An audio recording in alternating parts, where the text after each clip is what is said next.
At 2 in the morning, I was fixing a squeaky floorboard in our hallway, my toolbox spread across the hardwood like surgical instruments under the dim light. The irony wasn't lost on me. Here I was, Vadim Kovalenko, trying to repair what was broken in this house while my marriage fell apart around me. "You're up late." Helena's voice cut through the silence like a blade. I didn't look up from the loose board. "So are you."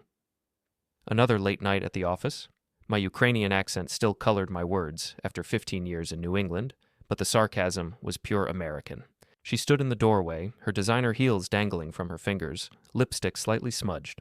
For a real estate attorney who prided herself on perfection, she looked remarkably disheveled. "Big case. You know how it is." She moved toward the stairs, but I caught the scent.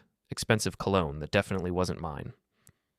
"Must be some case," I muttered, tightening a screw with more force than necessary. "What's his name again? The client keeping you so busy?" Helena froze on the third step. What's that supposed to mean? I finally looked up, my dark eyes meeting hers. 20 years of marriage had taught me to read her tells, the way her left hand trembled when she lied, how her voice pitched higher under pressure. Right now, she was practically singing soprano. "Nothing. Just wondering if I should start calling you Helena Markovich instead of Kovalenko." The color drained from her face so fast I thought she might faint. "Bingo. I don't know what you're talking about." But her voice cracked on talking. "Sure you don't." I stood up, brushing sawdust from my jeans. "By the way, you left something in your coat pocket." "Nice watch. Expensive. Shame it's not your size." Her hand flew to her purse, clutching it like a life preserver. "You went through my things?" "Didn't have to." "It fell out when I hung up your coat. You know, being a good husband and all." I picked up my tools, slowly, deliberately. There was also a receipt. Luxury suite at the Marriott, room service for 2, champagne, the works. Helena's composure cracked completely. "Vadim, I can explain." "Dad?" Anna's voice drifted down from upstairs. Our 16-year-old daughter appeared at the top of the stairs in her pajamas, rubbing her eyes. "What's all the noise? And Mom? Who's Sergei?" The silence that followed was deafening. Helena looked like she'd been struck by lightning. "Go back to bed, sweetheart," I said calmly, never taking my eyes off my wife. "Your mother and I were just discussing her work schedule." Anna looked between us with the sharp intelligence she'd inherited from both parents. "Okay, but Dad?" "I think our trip to the lake this weekend is canceled, isn't it?" Smart girl. She could read the room better than most adults. "Yeah, kiddo. Trip's canceled." Helena waited until Anna's door closed before exploding. "How dare you involve our daughter in this?" "I didn't involve anyone in anything. You did that all by yourself." I closed my toolbox with a sharp click. "Sergei, huh? Let me guess. Tall, dark, drives something expensive, and has more money than a home renovator. It's not what you think?" "It's exactly what I think." I headed toward the kitchen, needing coffee and distance. Question is, what are we going to do about it? She followed me, her heels clicking on the hardwood like a countdown timer. "We can work this out. It doesn't have to mean anything." "Doesn't have to mean anything?" I laughed, but there was no humor in it. "Helena, you've been sneaking around with some guy named Sergei, spending our money on hotel rooms and lying to my face for God knows how long. But it doesn't have to mean anything?" "You don't understand. You're always working, always focused on your projects. When was the last time we went out? When was the last time you made me feel special?" I turned to face her, coffee mug in hand. "So this is my fault?" "I didn't say that." "You just did." I took a sip of coffee, studying her over the rim. "Tell me about him. This Sergei." "Why?" "Because I want to know who my wife is sleeping with. Call it curiosity." Helena's face flushed red. We haven't..." "Cut the crap, Helena. I found the watch. I saw the text on your phone when it lit up. Can't wait to see you again, S." Pretty clear message. She slumped against the kitchen counter, the fight going out of her. "His name is Sergei Markovich. He's in import-export, real estate development. Import-export." I nodded slowly. Fancy way of saying he's connected to people who solve problems with violence. "It's not like that. He's legitimate now. He's building that new luxury complex downtown." "With what money?" "And don't tell me it's all clean." I set down my mug. "Helena, do you have any idea what kind of people you're dealing with?" "You're being paranoid." "I'm being realistic. I grew up around guys like Sergei. They don't just develop real estate. They develop problems for people who get in their way. You don't know him. I know his type.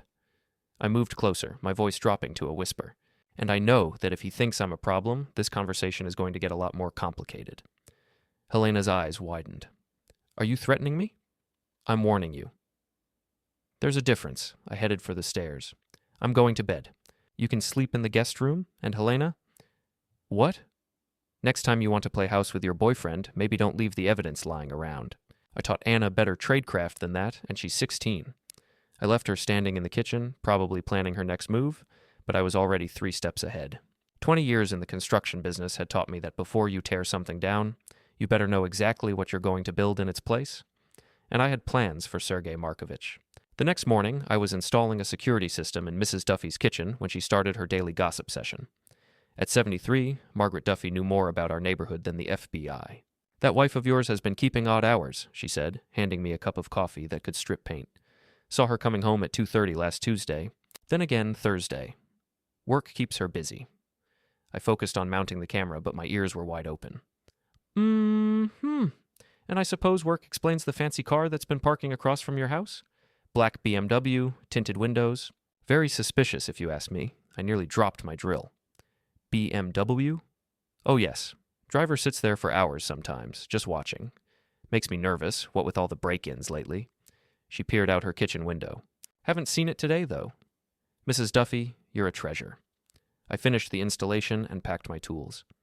If you see that car again, give me a call. Of course, dear. You be careful now. There's something not right about all this. She had no idea how right she was. My next stop was Murphy's Bar, a dive on the outskirts of town where the drinks were strong and the conversations were loose. I found Petra Walsh, Helena's best friend and fellow attorney, holding court at a corner table with 3 other women from their firm. Vadim! Petra's voice was already slurred, and it wasn't even noon. What brings you to our little hen party? Just grabbing lunch. I ordered a beer and positioned myself within earshot. You ladies celebrating something? Helena's promotion, one of them chirped. Senior partner track. Petra laughed, a harsh sound. Helena's finally moving up in the world. About time she started thinking bigger. Bigger how? I kept my voice casual. Oh, better connections, better opportunities. Petra leaned closer, her breath reeking of gin.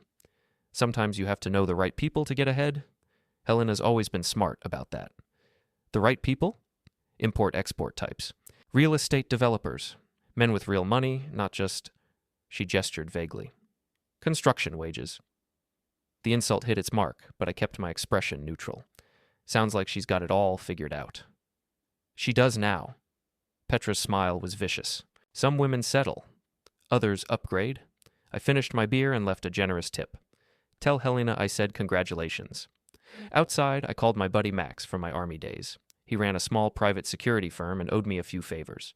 I need information on someone, I said when he answered.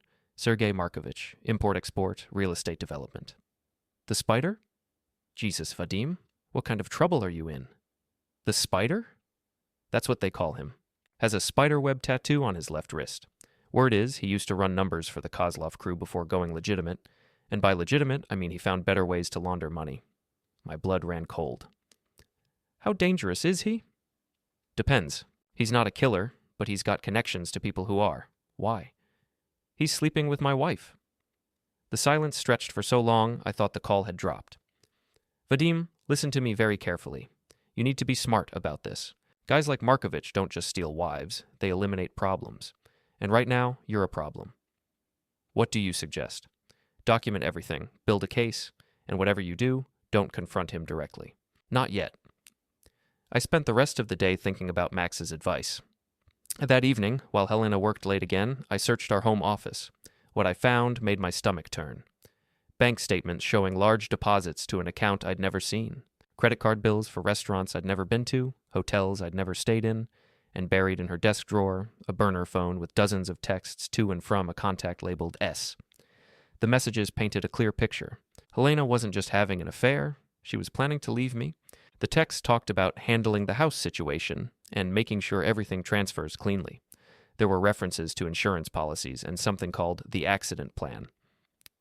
My hands shook as I photographed everything with my own phone. Helena wasn't just cheating.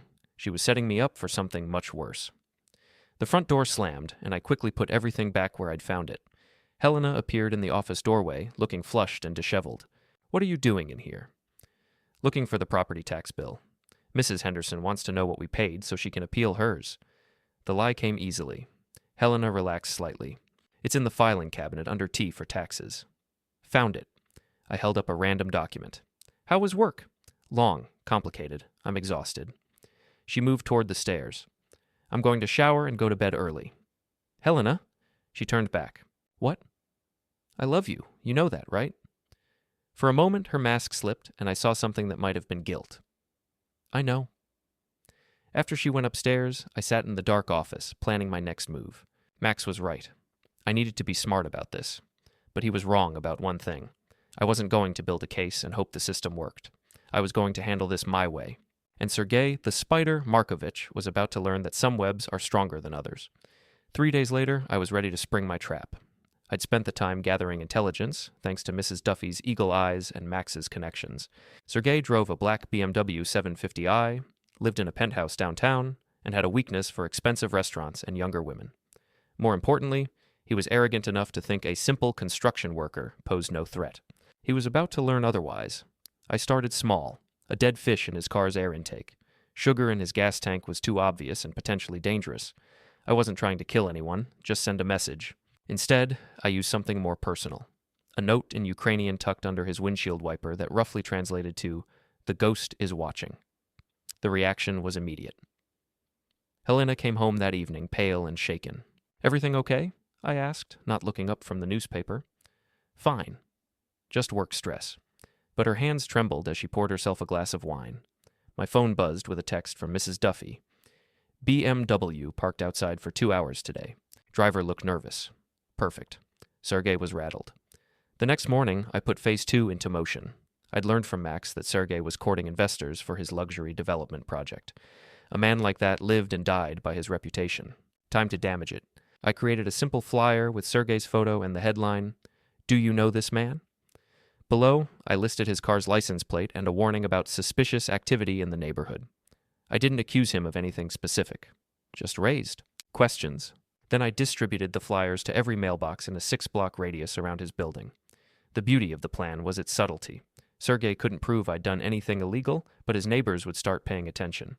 For a man trying to maintain a legitimate facade, unwanted scrutiny was poison. Helena's behavior grew increasingly erratic. She snapped at Anna over breakfast, forgot to pick up groceries, and spent hours on hushed phone calls. I pretended not to notice while documenting everything. On Friday night, she announced she was going to a work dinner and wouldn't be back until late. I waited an hour, then drove to the Marriott downtown. Sure enough, the black BMW was in the parking garage. I didn't confront them. Instead, I took photos of the car, the license plate, and the hotel entrance. Then I went home and waited. Helena returned at 2 a.m., reeking of cologne and guilt. She found me in the kitchen, calmly eating a sandwich. "You're up late," she said, echoing our conversation from a week earlier. Couldn't sleep. Kept thinking about our conversation. About Sergei. She froze. What about him? I've been wondering what kind of man steals another man's wife. What kind of character that takes. I took another bite of sandwich. So I did some research. Research? Import-export business. Interesting field. Lots of opportunities for creative accounting. The kind that attracts federal attention. Helena's face went white. What are you talking about? I'm talking about your boyfriend's business partners. The Kozlov crew. Ring any bells? She grabbed the kitchen counter for support. How do you know about them? Helena, I grew up in Eastern Europe. I know exactly what import-export means when guys like Sergei say it. I stood up, moving closer. The question is, do you? You're being paranoid. Am I? Then explain the burner phone in your desk drawer. Explain the bank account with $50,000 that I've never seen before. Explain the texts about handling the house situation. Helena's composure cracked completely. You went through my things. I went through our things. This is still my house, Helena. At least until your boyfriend decides I'm too much of a problem to ignore. Sergei would never. Sergei would absolutely. Men like him don't leave loose ends. I moved even closer, my voice dropping to a whisper. The question is, are you a loose end too, or are you part of the plan? Before she could answer, the lights went out.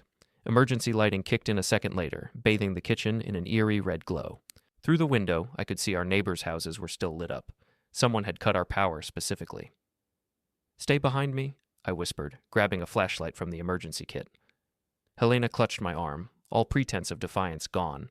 A sound from the front of the house made us both freeze. Footsteps on the porch. Slow, deliberate. The front door exploded inward. 2 men in dark clothing and ski masks rushed in. The first one carried a crowbar. The second had a gun. "Nobody move." The armed man's voice was heavily accented, Russian or Ukrainian. "This is just a robbery."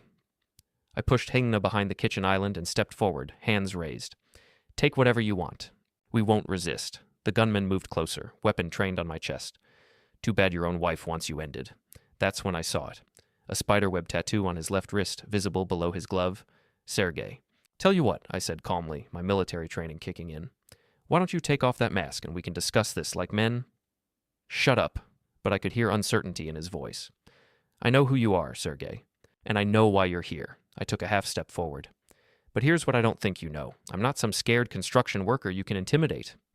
"Vadim, don't—" Helena started to speak, but I cut her off. "Tell Sergei the Ghost of Kyiv is here," I said in perfect Ukrainian. "He can leave empty-handed or be carried out." The effect was immediate. Sergei's eyes widened behind the mask, and his gun hand wavered slightly. The Ghost of Kyiv was a legend from the old country, a soldier who could appear and disappear like smoke, leaving only bodies behind. It was also my old unit's nickname. "You're bluffing," Sergei said, but his voice cracked. "Am I?" I smiled coldly. "Ask your friend with the crowbar how many ways I can kill him with that kitchen knife behind you. Ask him how long it takes to bleed out from a severed carotid artery." The second man, Dmitri, if I had to guess, took an involuntary step backward. "This is just a robbery," Sergei repeated, but the words sounded hollow now. "No, this is a message. The question is, who's sending it?" I moved another half step forward. "See, I think Helena told you I was just some dumb contractor who'd roll over and play dead." "But Helena doesn't know everything about her husband." "Vadim, please." Helena's voice was barely a whisper. "For instance, she doesn't know about my time in Sarajevo, or Kandahar, or what I did before I picked up a hammer and started building houses." I kept my eyes locked on Sergei's. "Want to find out?" The standoff stretched for what felt like hours, but was probably only seconds. Then Sergei made his choice. He lowered the gun. "This isn't over," he said, backing toward the door. "Yes, it is." I followed them to the threshold. And Sergei, next time you want to send a message, pick up the phone. Breaking into a man's home while his family is inside, that crosses a line you can't uncross." They disappeared into the night, leaving Helena and me alone in our violated home. She was crying now, great heaving sobs that shook her entire body. "I'm sorry. I'm so sorry. I never meant for this to happen."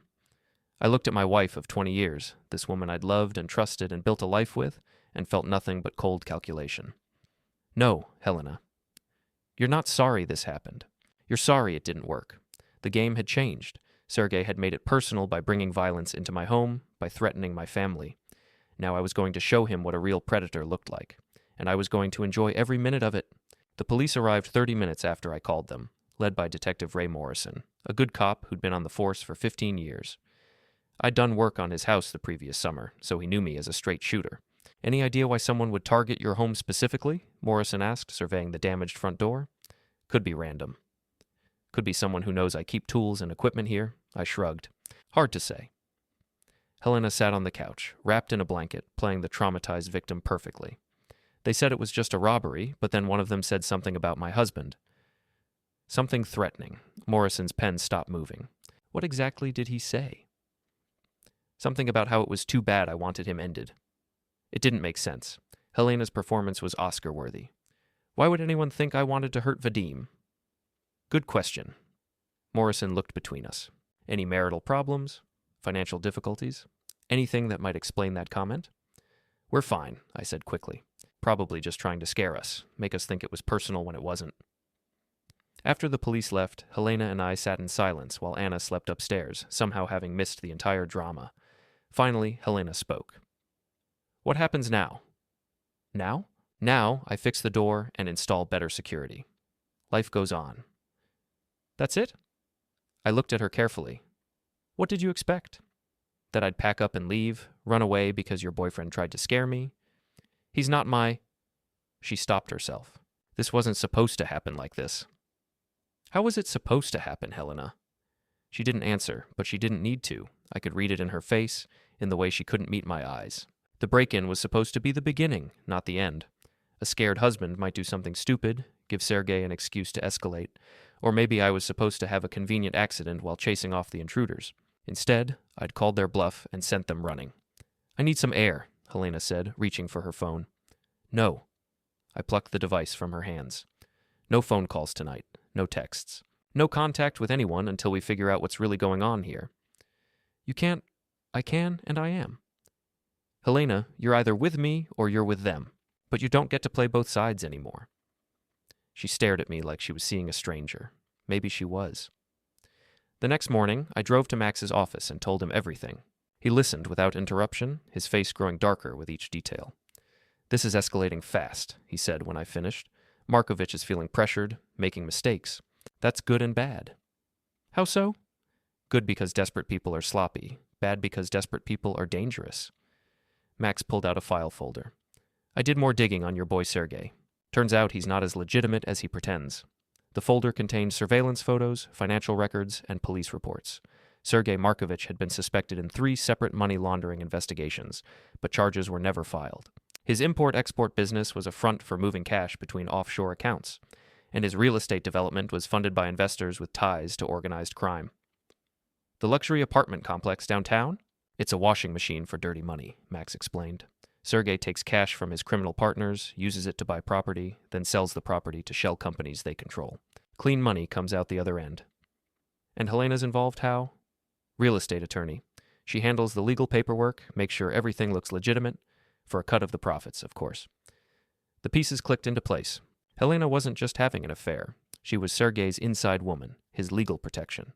And I was the inconvenient husband who might ask too many questions. There's more, Max continued. Sergei owes money to some very bad people. The apartment project is behind schedule and over budget. If it fails, he's in serious trouble. How serious? The kind where people disappear. I studied the photos of Sergei at restaurants getting into his BMW, meeting with men who looked like they solved problems with violence. In every shot, he looked confident, in control. But Max was right. There was desperation in his eyes if you knew how to look for it. What's your play? Max asked. Now, I'm going to give him exactly what he wants. Which is a scared husband who makes stupid decisions. That afternoon, I went to Sergei's apartment building, a converted warehouse in the arts district. The doorman was young and easily impressed by a $50 bill and a story about wanting to surprise my wife's friend. Mr. Markovich in 12A? Yeah, he's expecting a delivery later. You can wait in the lobby if you want.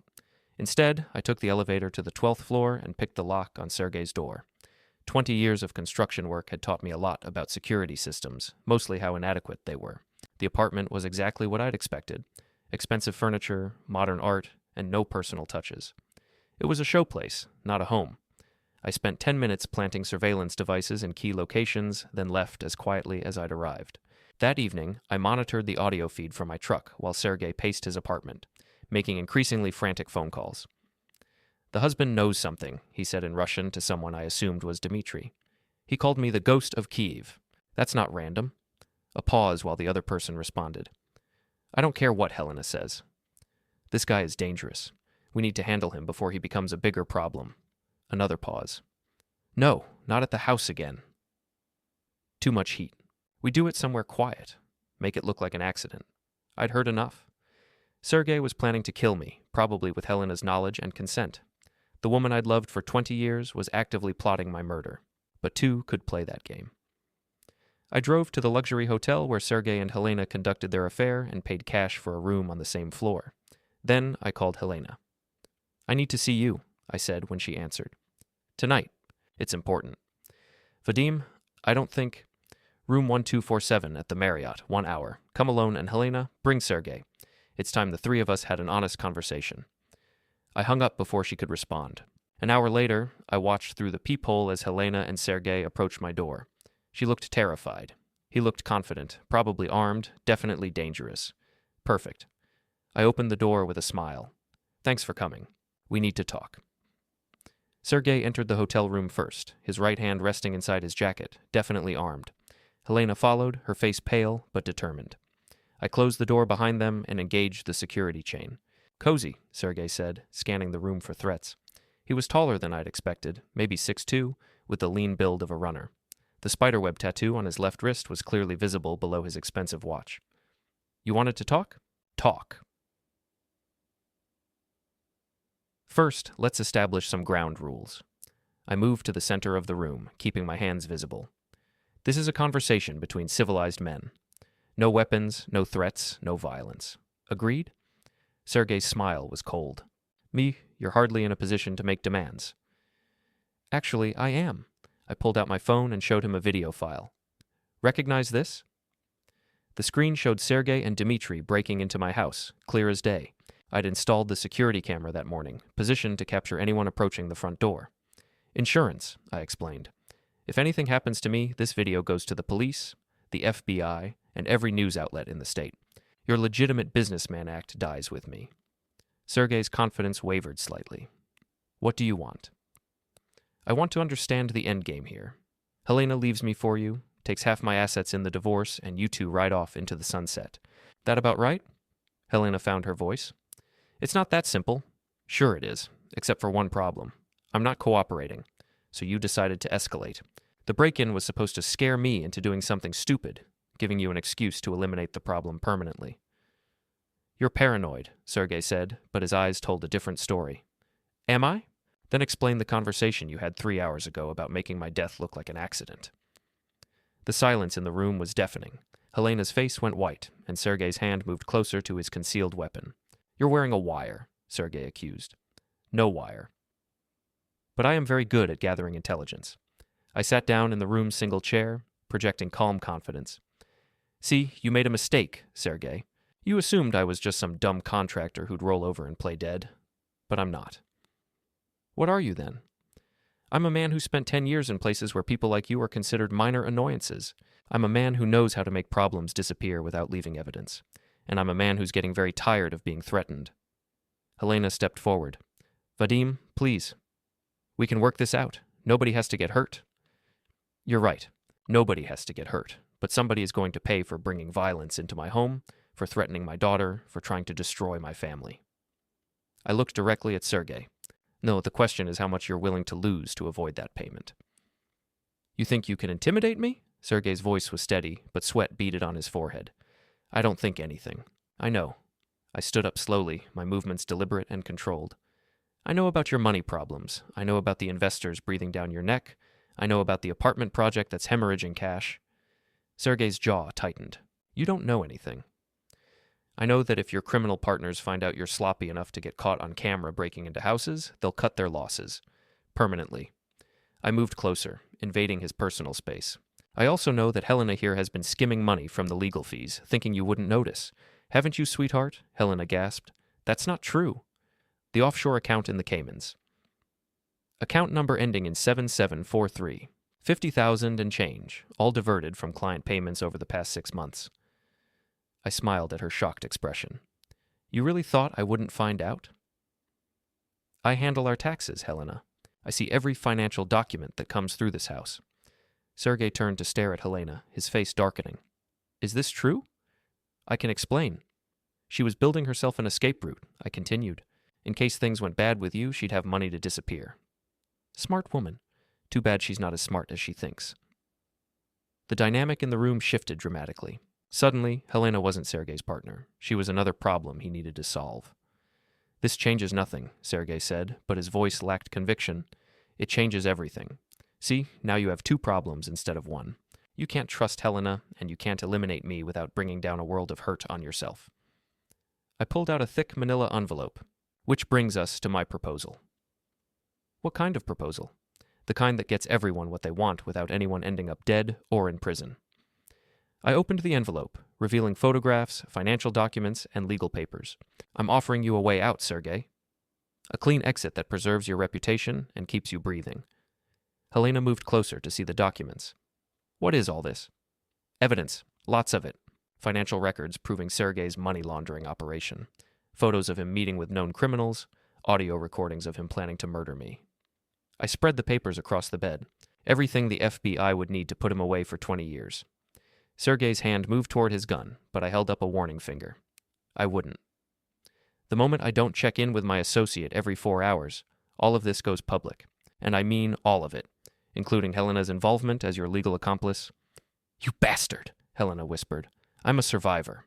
There's a difference. I picked up one of the photographs, Sergei handing a briefcase to a man with obvious prison tattoos. Here's my offer. You disappear. Tonight. Leave town, leave the state, leave the country if you're smart. Your apartment project fails, your investors write off their losses, and you start over somewhere else with a new identity. And if I refuse? Then tomorrow morning, Detective Morrison gets a very interesting package of evidence. By noon, the FBI's Financial Crimes Unit will be freezing your assets. By evening, you'll be in federal custody. I shrugged. Your choice. Sergei studied the documents, his face cycling through anger, fear, and calculation. Finally, he looked up. What about her? Helena stays here. With me, where she belongs. No. Helena's voice was sharp. I won't do it. I won't stay married to you after this. You don't have a choice. See? You're going to help me clean up this mess. You're going to transfer that stolen money back where it belongs. You're going to resign from your firm quietly, citing personal reasons. And you're going to be the perfect wife and mother while I decide whether to forgive you or destroy you. You can't force me. I can, and I will. Because the alternative is federal prison for conspiracy to commit money laundering and accessory to attempted murder. I gathered up the documents. Like I said, your choice. Sergei made his decision first. I need 24 hours to arrange transportation. You have 12, and Sergei? If I see you or any of your associates within 100 miles of my family ever again, I'll forget about being civilized. The Ghost of Kyiv doesn't give second chances. He nodded curtly, then headed for the door. Helena started to follow him, but I caught her arm. Where are you going? With him? No, you're not. You're coming home with me. We have a daughter to think about, remember? Helena looked back at Sergei, desperation in her eyes. He met her gaze for a moment, then shrugged and walked away. 20 years of marriage, and she'd thrown it away for a man who abandoned her the moment things got complicated. He's gone, Helena. It's over. She collapsed into the chair I'd vacated, sobbing. What happens now? Now? Now we go home and pretend this never happened. You play the devoted wife, I play the forgiving husband, and Anna never finds out how close she came to losing both her parents. And then? I looked at my wife, really looked at her, and saw a stranger. The woman I'd loved was gone, replaced by someone willing to plot my murder for money and excitement. Then we see if there's anything left worth saving, but I already knew the answer. 3 months later, I was installing crown molding in the Hendersons' dining room when my phone buzzed with a text from an unknown number. He's back. Mrs. Duffy, reliable as always. I finished the cut I was making, set down my saw, and called Max. Sergei's back in town. You sure? Mrs. Duffy spotted the BMW. He's either incredibly stupid or incredibly desperate. My money's on desperate. Word on the street is his investors weren't happy about the apartment project collapse. He owes serious money to serious people. I wasn't surprised. Men like Sergei rarely learned from their mistakes. They just kept making bigger ones until someone stopped them permanently. What's your play? Max asked. Same as before. Let him make the first move, then end it. I drove home to find Helena's car in the driveway and Sergei's BMW parked across the street. Bold, even for him. Through the living room window, I could see 2 figures in heated conversation. I parked in the garage and entered through the kitchen, moving quietly toward the living room. Helena and Sergei stood near the fireplace, their voices low but urgent. Told you it was over, Helena was saying. I can't help you anymore. You owe me, Sergei replied. That money you stole bought you a comfortable life. Now it's time to pay it back. I don't have it. Vadim made me return everything. Then get it from him. Use your feminine charms. You're still married to the man. Helena laughed bitterly. You have no idea what my marriage is like now. He watches every move I make, monitors every phone call, controls every dollar. I'm a prisoner in my own home. Then leave. Come with me. We'll start over somewhere else. With what money? You're broke, Sergei.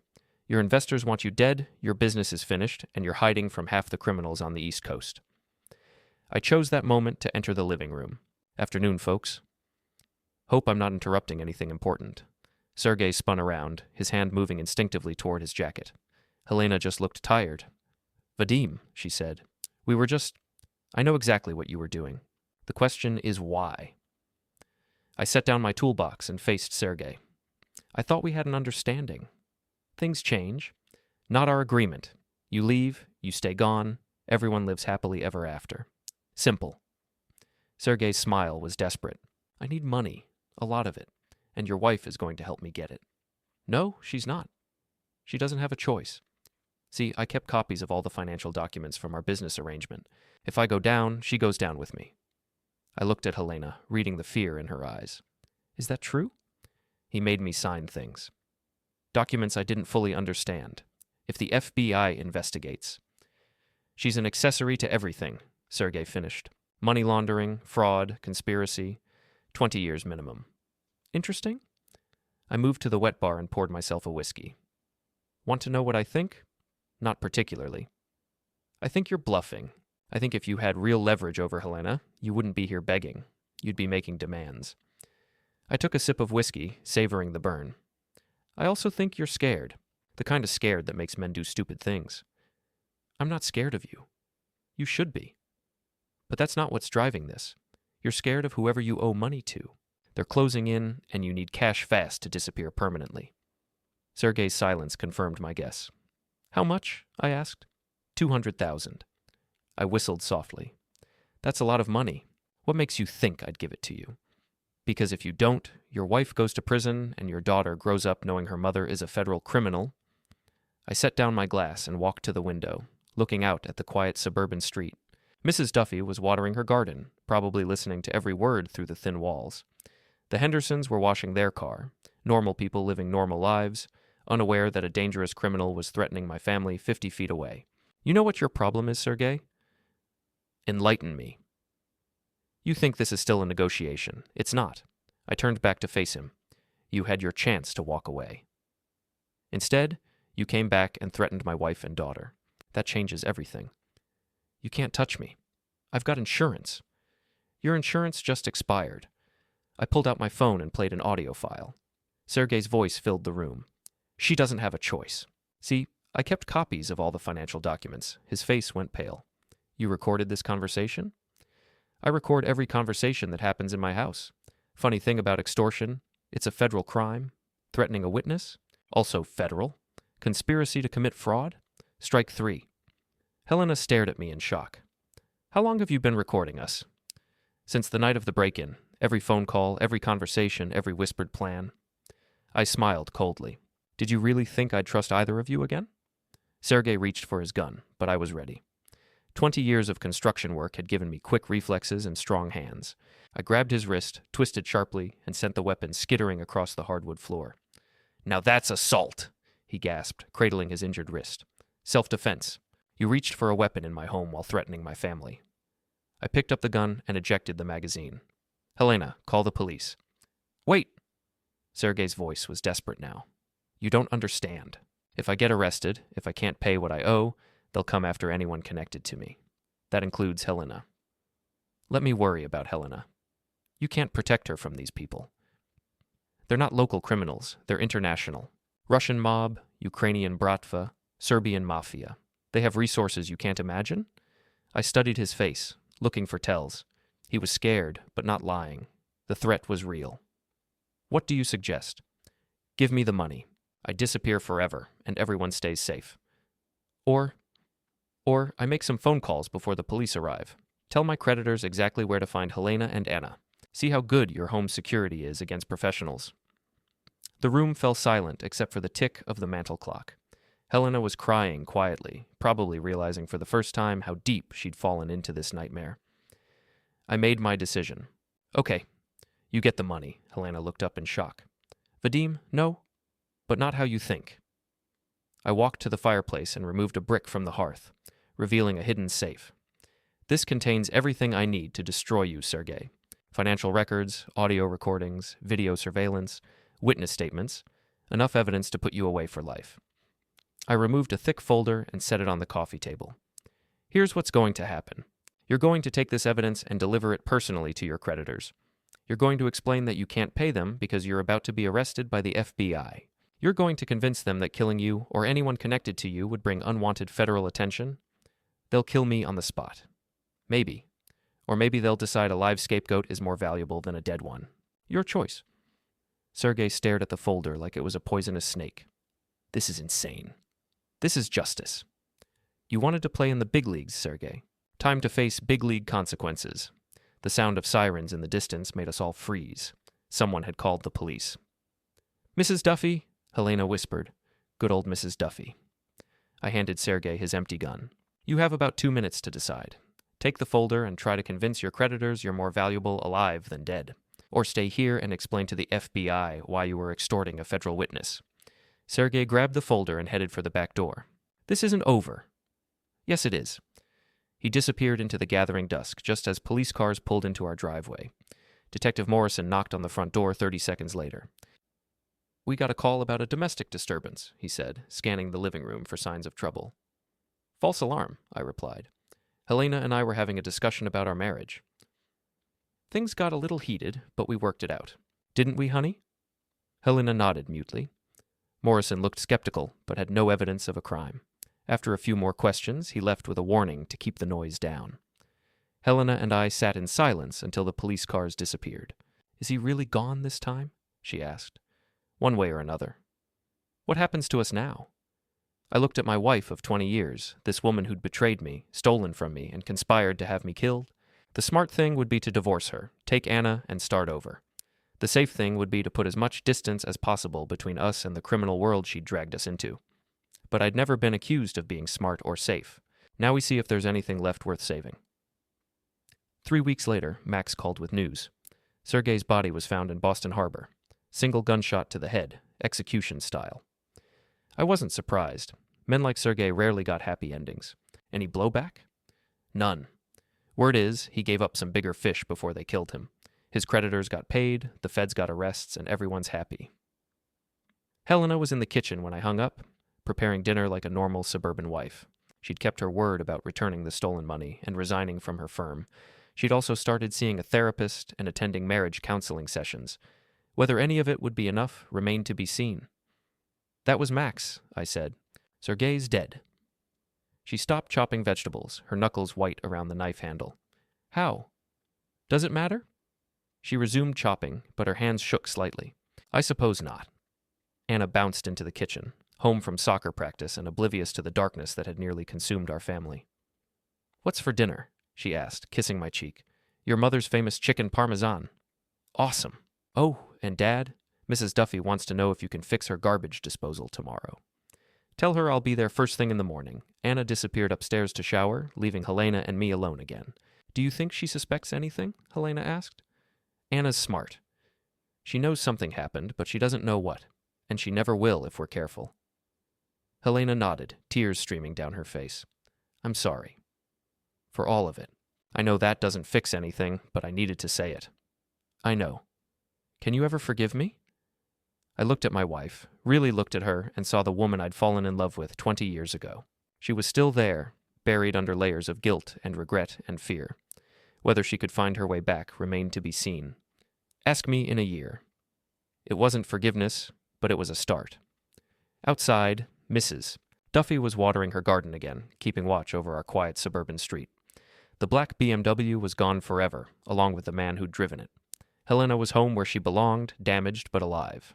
And I was exactly where I'd always been, protecting my family from a world that wanted to destroy us. Some battles end with victory parades and celebrations. Others end with quiet dinners and tentative conversations about the future. This was the second kind, but for the first time in months, I could sleep peacefully, knowing that the people I loved were safe. And sometimes that's enough. The end. Don't forget to hit like, subscribe, and turn on the bell so you don't miss the next story. Write in the comments from which city you are watching,